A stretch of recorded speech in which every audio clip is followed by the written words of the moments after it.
I see. You should have gotten a message now saying that we're recording. Did you get that message? Yes, yes, perfect. Okay. And you are okay with the recording, right? No, no problem, no problem. Okay.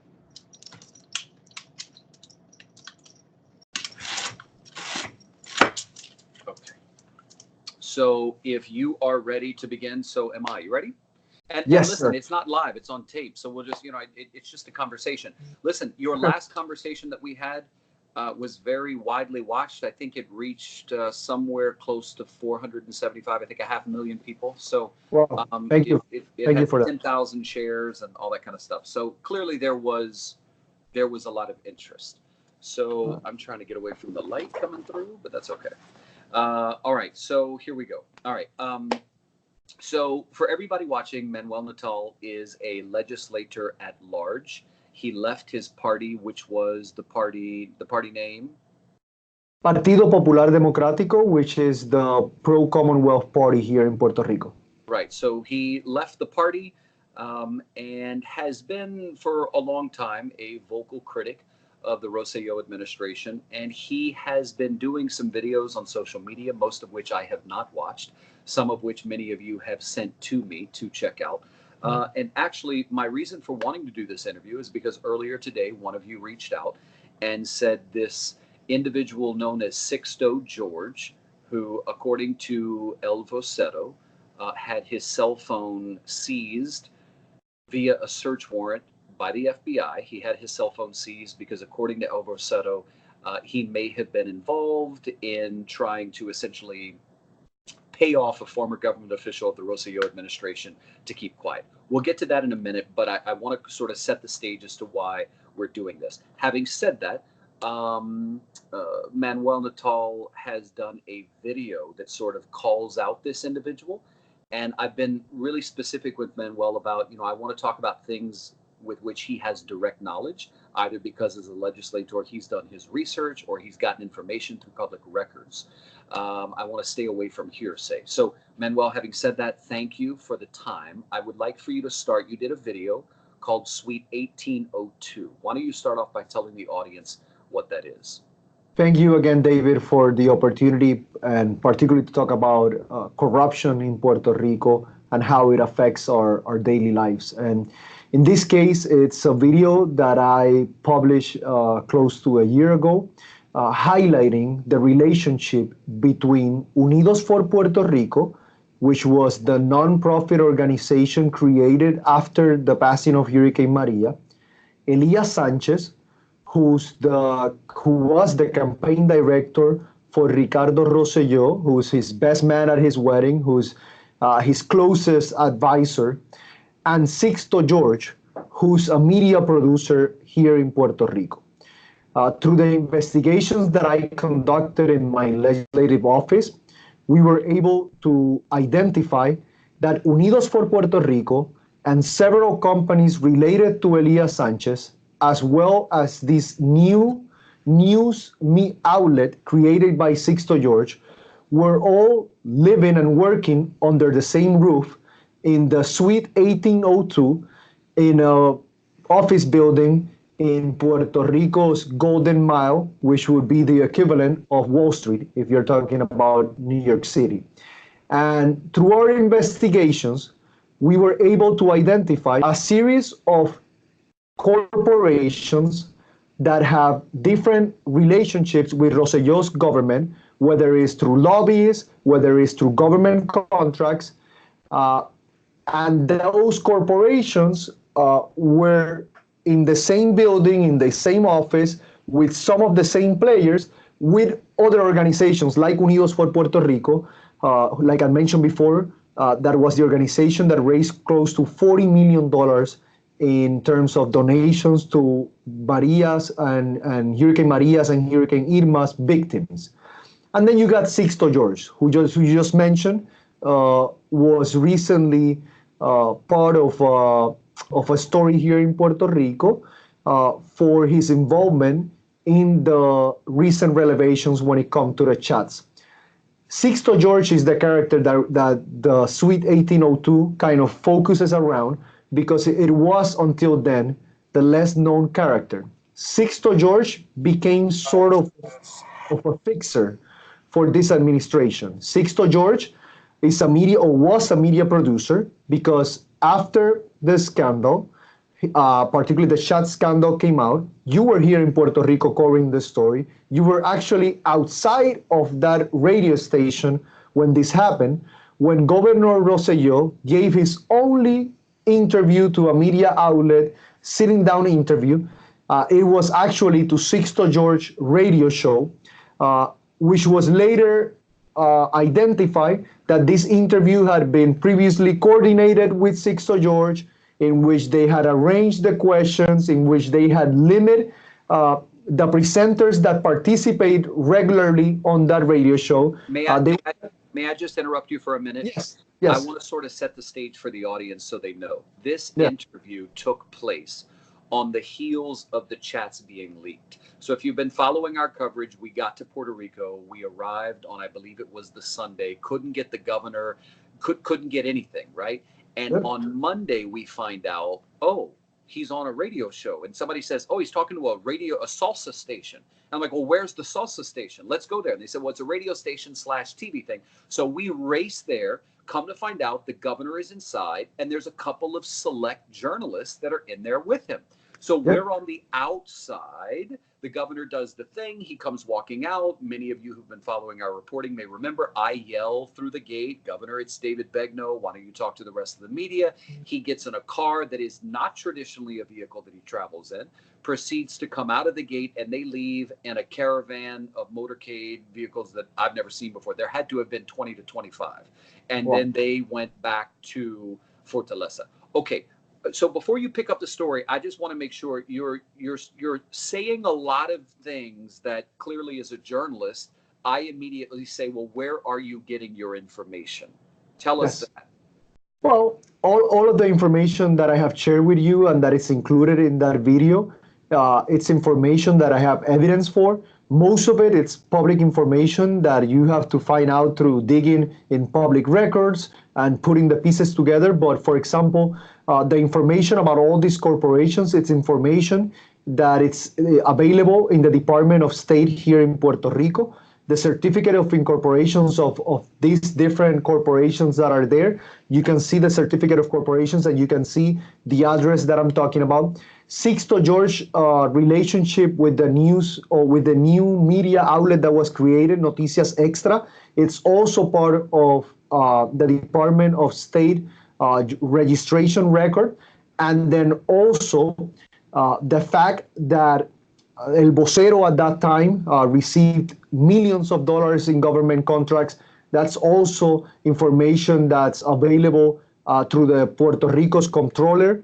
And then Sixto George's participation in Noticias Extras as a producer. It's public information. He was actually, well, he said he resigned a couple of days after what you just described when you were. So let's pick up where you left off. So that morning, they're at the radio station. The governor goes, and how do you know that questions sort of had been slipped to the governor? Like, how do you know that it was arranged that it would be a favorable sort of softball interview?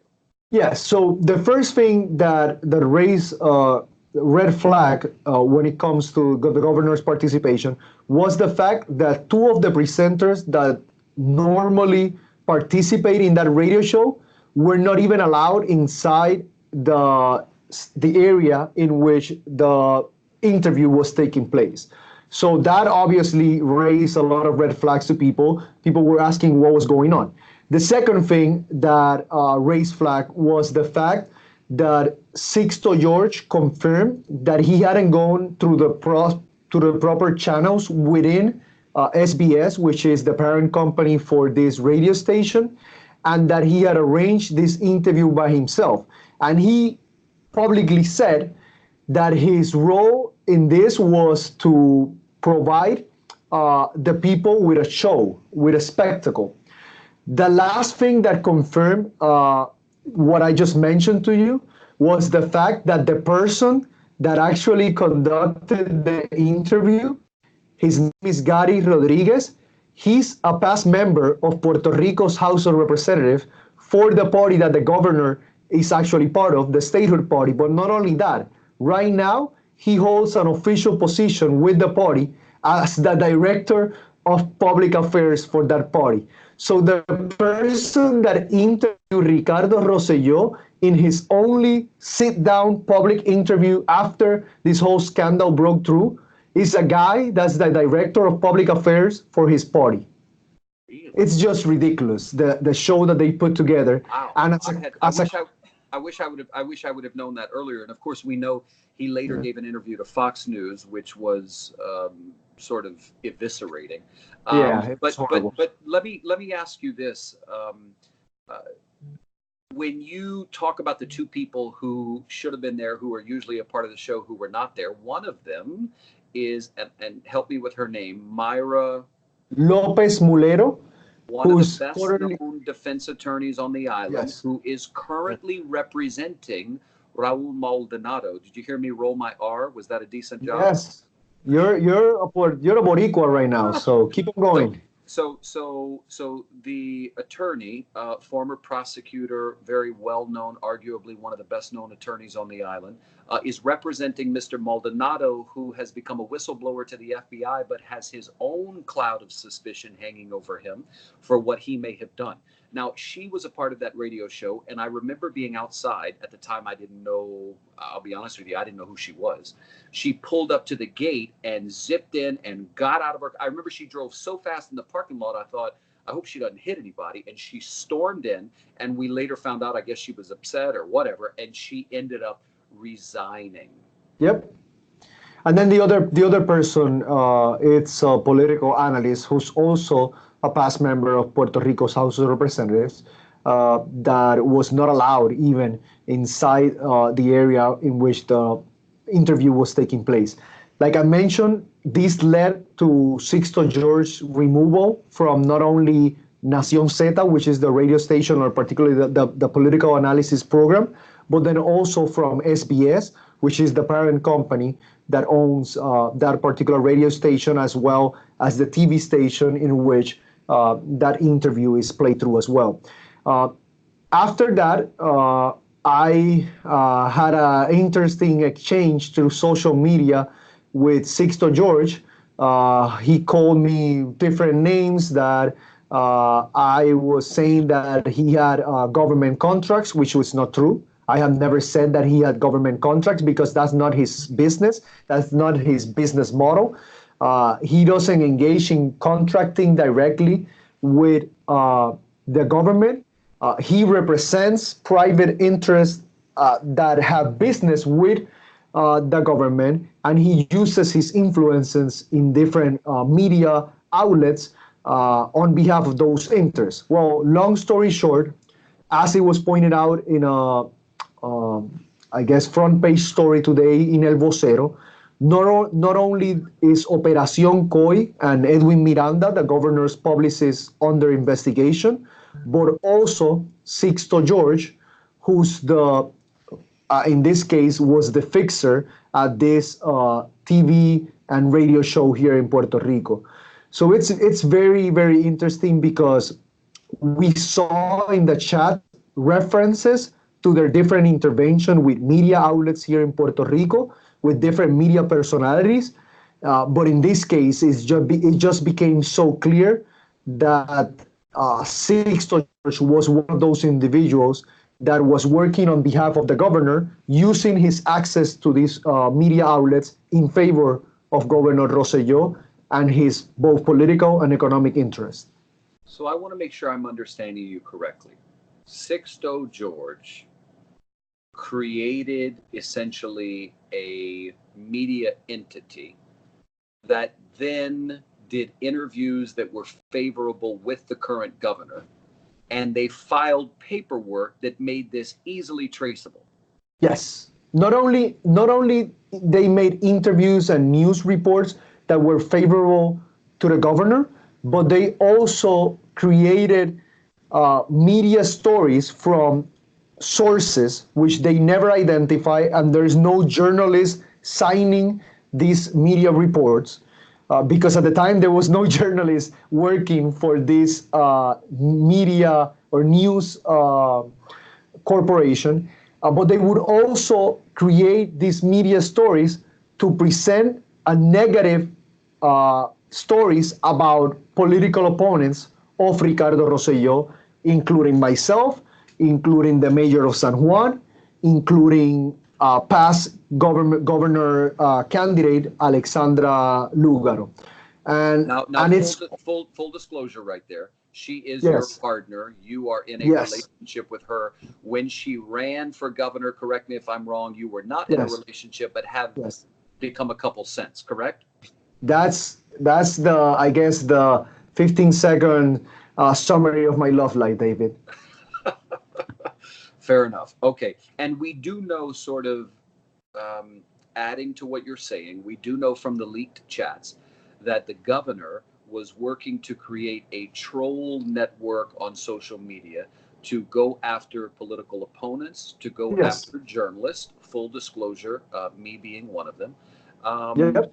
but there was obviously, and the governor, by the way, acknowledged this, because in the only chance I've had to ask him questions, 8 of them specifically, I did say to him, you even wanted to create this troll network, and he just kept shaking his head in sort of acknowledgement. The governor never once denied a single thing in any of the chats. He did at one point float the idea that maybe authenticating the chats was something that was sort of fuzzy, but it seemed like a desperate attempt to sort of walk back some of the admissions that he had made, which was a pretty blanket admission saying, I apologize, it was shameful, and I shouldn't have done it.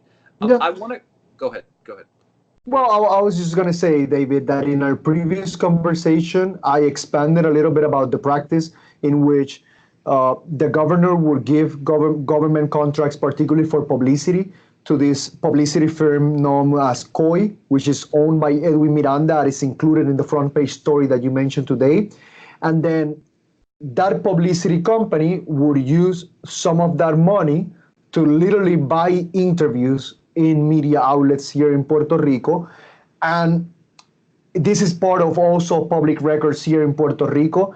There's actually a lawsuit going on right now in terms of with these allegations that I'm about to mention, that Edwin Miranda, the governor's publicist, was actually the person in charge of that army of trolls that would use social media to move public opinion according to what was favorable for the governor, whether it was highlighting his government achievements, but also attacking political and journalist opponents, as it was identified in the chat, in which Miranda was given instructions to, I guess, engage in these type of practices.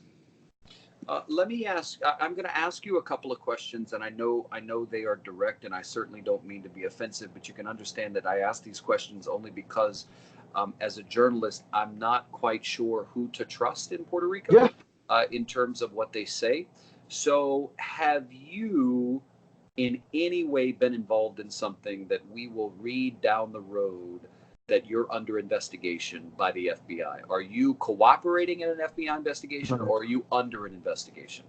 No, the only interaction, if you want to call that I have had with the FBI, and not it wasn't the FBI, it was the Department of Justice at the federal level here in Puerto Rico, was that every time I put forward this investigation and these allegations, I would provide all of my evidence and all of my documentation to Rosamilia Rodriguez and to her office for her to further investigate. As a matter, for example, today it was a front page story that COI was under investigation from the FBI. Well, I presented evidence that in November of 2017, I submitted to Rosamilia Rodriguez, who's the head of the Fiscalía Federal, which is the Department of... She's the United States Attorney in Puerto Rico. The United States Attorney. Thank you, David. I presented to her office all the evidence that I had on COI, on Edwin Miranda, and unfortunately, I never heard back from them.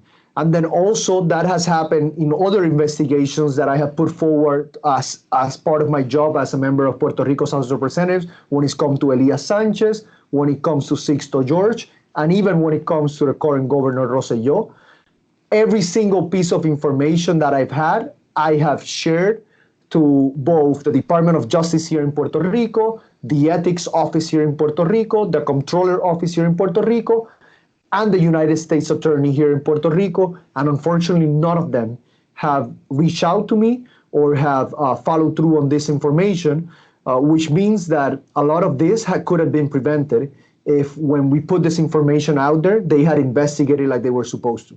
Why didn't you go to the FBI? I went to the United States Attorney. No, I hear you, but the FBI is the investigating agency. The U.S. Attorney is the prosecuting agency. So did anybody suggest take it to the FBI or no? No, and at that time, to be completely honest with you, David, I didn't think the FBI would show any type of interest when it comes to this type of corruption investigations. There's been kind of a change in the direction of the FBI here in Puerto Rico since Douglas Leaf took over, and they seem to be way more proactive when it comes to investigating corruption here in Puerto Rico, particularly since the investigative authorities here in Puerto Rico have been so relaxed and they haven't been doing their job. So, do you plan to now go to the, based on this El Boceto reporting? Yeah. Do you plan to now go to the FBI with the information you have? That's something that I would definitely consider. And this, to be completely honest and transparent with you, I would prefer that the government authorities here in Puerto Rico would do their job, because if you ask me, I don't necessarily fully trust the federal authorities. In this particular case, I would be the first to admit that even though the outcome is favorable for the people of Puerto Rico, I suspect that there are political motivations as well for the FBI and the United States Attorney to proceed in cases in which previously they had never proceeded. And so I guess for me, I would prefer that the local authorities here do their job, but I would share this information with anyone and everyone willing to do something about this in order for it to stop and the people of Puerto Rico not to have to continue to pay the price of corruption. This suite that you speak of in the Golden Mile area of Puerto Rico, do you have any information on a particular project that they may have been in cahoots on, other than what you've already said? Is there another project? You had Elias Sanchez, who was acting sort of as a lobbyist, and there's a huge black cloud hanging over him, and there are reports that he is being investigated by the FBI. CBS News nor myself has been able to independently confirm that. But you've got Elias Sanchez, you've got Edwin Miranda, the head of COI, you've got Unidos for Puerto Rico, which there are a lot of questions about exactly how that money was used, where that money is. Any more information that you can give us on? So it's interesting to me that all those people were in that office space area. You got Charlie Rodriguez, who's Elias Sanchez's father-in-law, who's also the chair of the DNC here in Puerto Rico, and who's also... He used to be the former Senate president? Yes, he was the president of the Senate. He was a candidate for resident commissioner from the statehood party. He was a candidate for mayor of San Juan. He's currently a lawyer and a lobbyist here in Puerto Rico. He was part of the Equality Commission created by Ricardo Rossello that was supposed to become kind of permanent residents in Washington, D.C. in order to lobby in favor of statehood. As part of that commission that Charlie Rodriguez was part of, it was also Governor Rossello's dad, past Governor Pedro Rossello. You have other powerful and influential people. Zoraida Fonalledas, who is part of the Republican Party, was part of that commission as well. But Charlie Rodriguez, who's a registered lobbyist here and has economic interest in many of the decisions that this government was taking or was making during the last 2.5 years, also has his office in that same suite. So we're talking about the the family that has the closest connection to Rossellos and his entire decision-making network, and they're all living under the same roof. And it's obviously something that raises a lot of questions and concerns about the decisions that are being made, not only in this news outlet, but also in Unidos for Puerto Rico, who was supposed to be a non-for-profit organization. Manuel Natal is an attorney. He's also a representative at large in the Puerto Rico House of Representatives. He has been, as he has said to me, blacklisted by media organizations in the past for reasons that he believed were political. I want all of you to know that the objective in doing this interview, as we have spoken with the mayor of San Juan, as we have spoken with the governor of Puerto Rico, and as we now speak with Mr. Natal, is to try and get as much context and insight as we possibly can to continue to provide information to people as what seems like a crater continues to grow in terms of the depth of corruption on the island that seems endless. I should tell you that we have not been able to independently confirm anything involving an FBI investigation. I have spoken to the FBI, and their usual company comment is we can neither confirm nor deny. Mr. Natal's videos are available online if you would like to watch them. And should people want to do that, how would they find that? They can go to YouTube and you can search my channel, Manuel Natal Albelo, and those videos are publicly available there.